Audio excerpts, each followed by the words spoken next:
सत्य उघड आहे. महाराणी ताराबाई साहेब या सककर्ते शिवाजी महाराजांच्या स्नुषा आहेत. सरसेनापती हंबीरराव मोहितेंच्या त्या कन्या आहेत. शिवपुत्र राजाराम महाराज यांच्या त्या पत्नी आहेत. म्हणजेच त्या मराठा आहेत हे सांगायची काही गरज नाही आहे.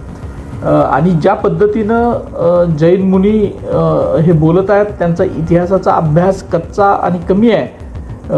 महाराणी ताराबाई साहेब या औरंगजेबाला गाडणाऱ्या, महाराष्ट्राच्या मातीत गाडणाऱ्या एक मोठ्या महान पराक्रमी योद्धा होत्या. त्या करवीर राज्य संस्थापिका म्हणून सुद्धा त्यांचा गौरव केला जातो. आणि या ताराबाई साहेबांचा इतिहास असेल, शिवछत्रपतींचा इतिहास असेल, हा भारतातल्याच नव्हे तर संपूर्ण जगभरामधल्या कुठल्याही जाती जमातीला असे महापुरुष आपल्याच जन्माला यावेत असं वाटणं स्वाभाविक आहे. पण असं असताना आत्ता जे काही वातावरण देशभरातलं आहे ते जाती धर्माधर्मातलं कलह निर्माण झाल्यासारखं वातावरण आहे. खूप सेन्सिटिव्ह वातावरण आहे.